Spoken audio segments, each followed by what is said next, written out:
그리스도인들은 좌파도 우파도 아닌 위파라고 말할 수 있습니다. 위의 것, 하늘의 가치를 따라가는 것이죠. 진리는 어떤 이데올로기에 제한되는 것이 아니고 하나님은 무소부재하신 분이기 때문에 더욱 그렇습니다. 그럼에도 불구하고 자본주의를 지지하는 우파와 사회주의를 지지하는 좌파, 소유와 상속을 긍정하는 데서 출발하는 자본주의와 소유와 상속을 부정하는 데서 출발하는 사회주의 가운데 무엇이 더 성경적인지에 대한 대답은 나와 있습니다. 성경은 처음부터 마지막까지 일관되게 소유, 즉 포제션을 인정하고 상속, 즉 석세션을 긍정하죠. 하나님의 율법을 지키면 소유와 상속이 늘어나는 복이 임한다고 하고요.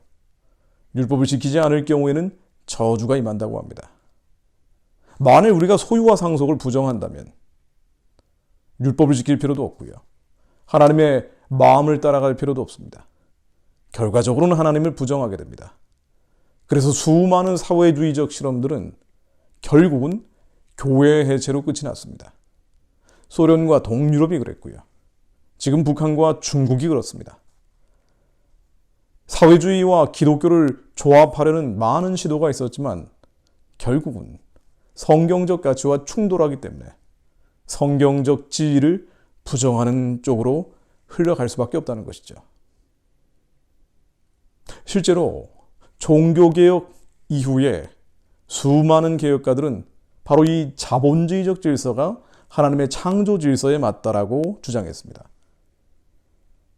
그들은 자본주의라는 이름을 붙이지 않았다 하더라도 하나님의 창조 질서, 자연 질서, 다양한 표현을 써가면서 사실상 자본주의를 긍정했죠.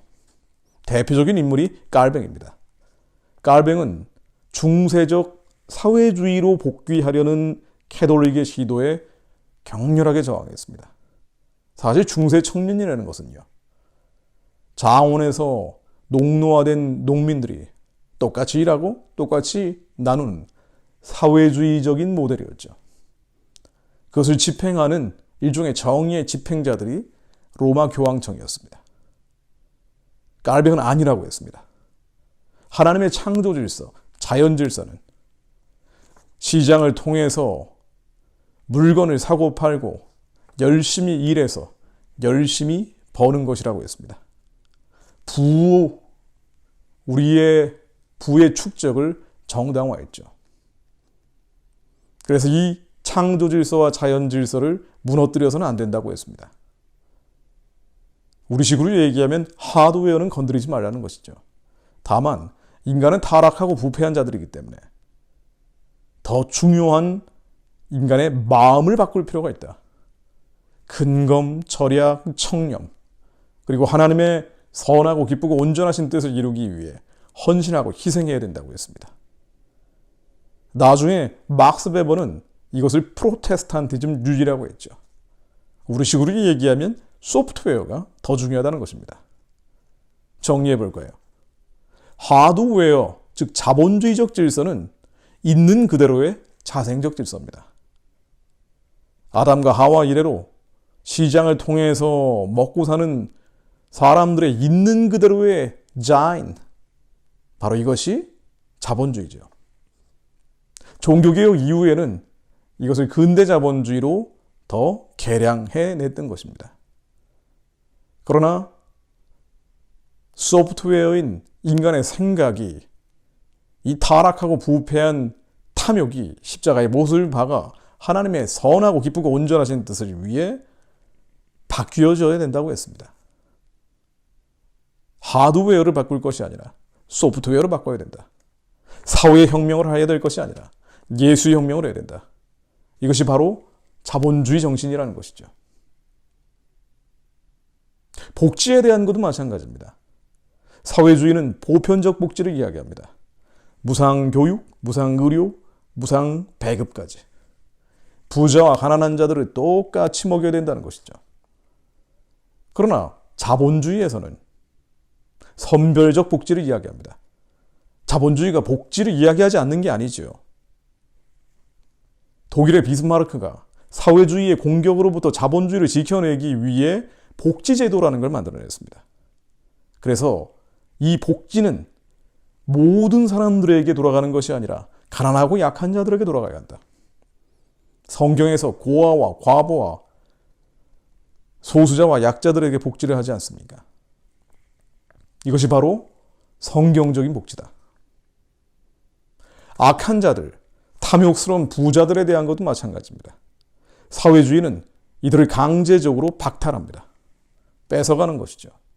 법과 제도를 동원합니다.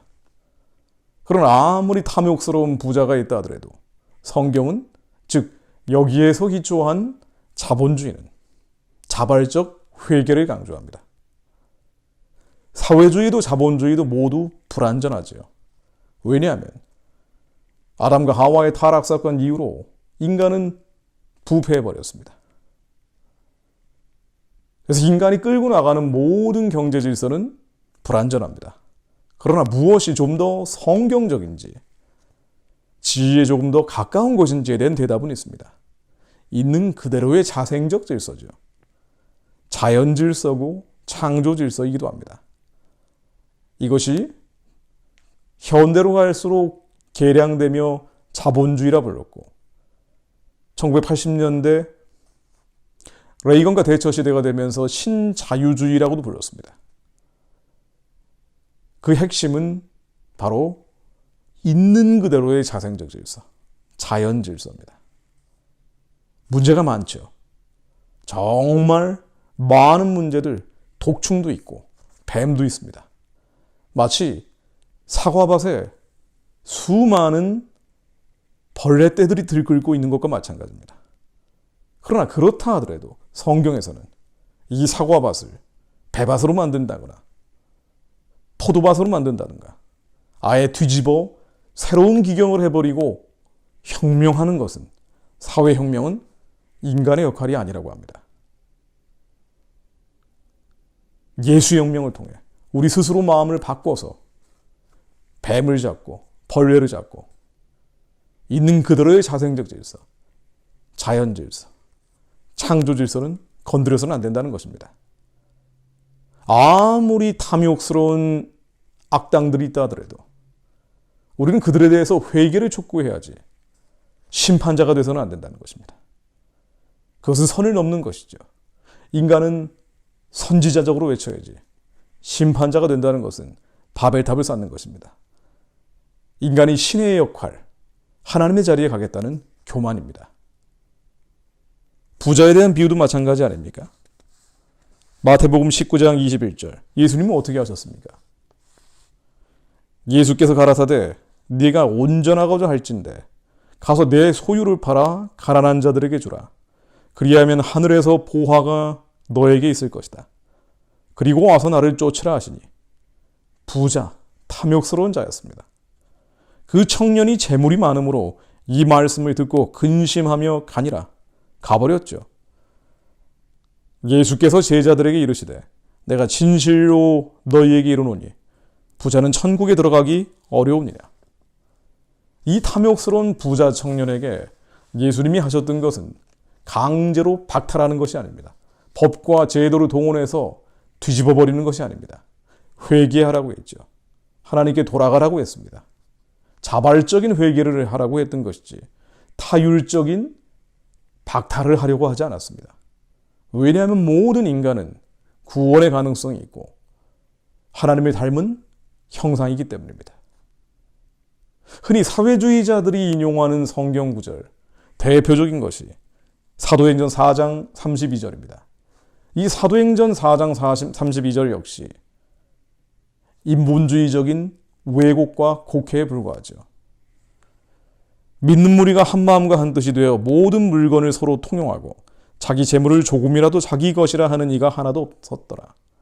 바로 이 성경 구절을 인용해서 사회주의가 성경적이다라고 주장하는 이들이 많습니다.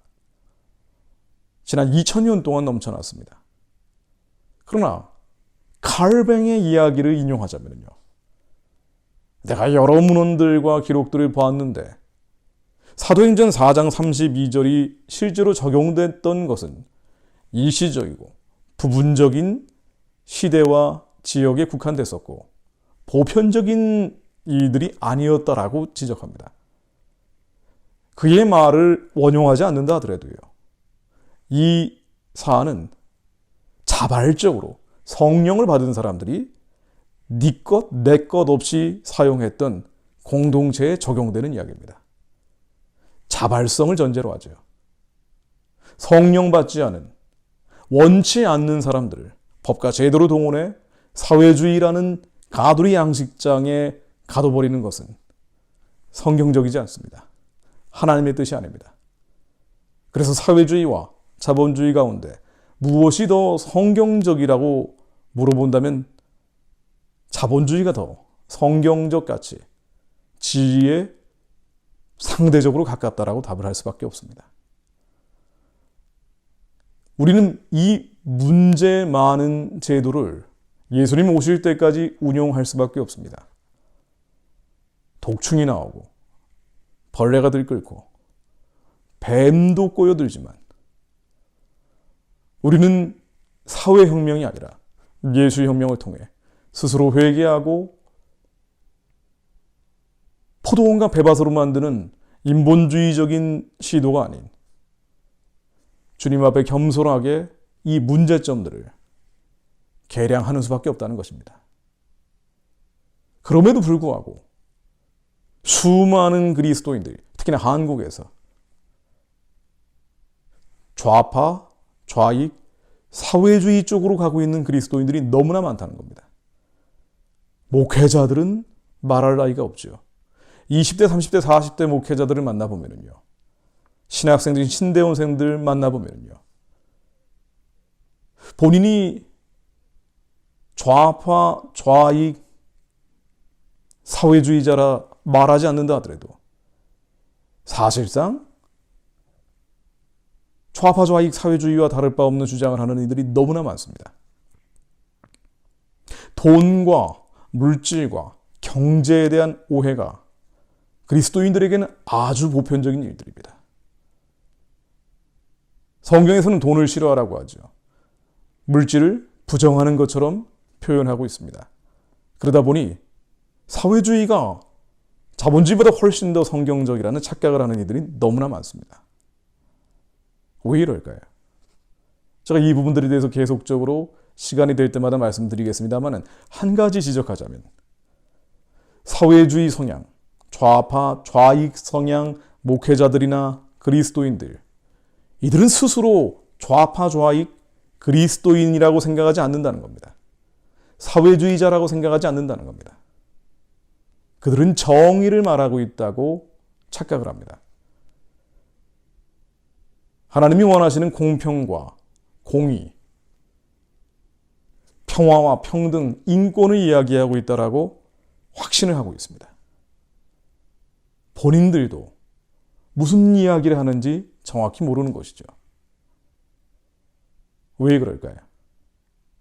사회주의, 공산주의, 주체주의, 우리가 무엇이라 부르든 하나님이 대적하는 이데올로기들은 그 뒤에 어둠의 영들이 있기 때문입니다.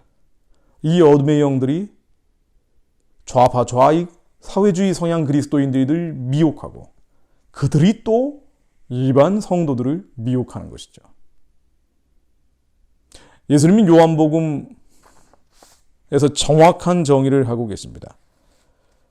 사단의 특징을 거짓말장이, 거짓의 압이라고 정의하고 계시죠. 그렇습니다. 속이는 영입니다.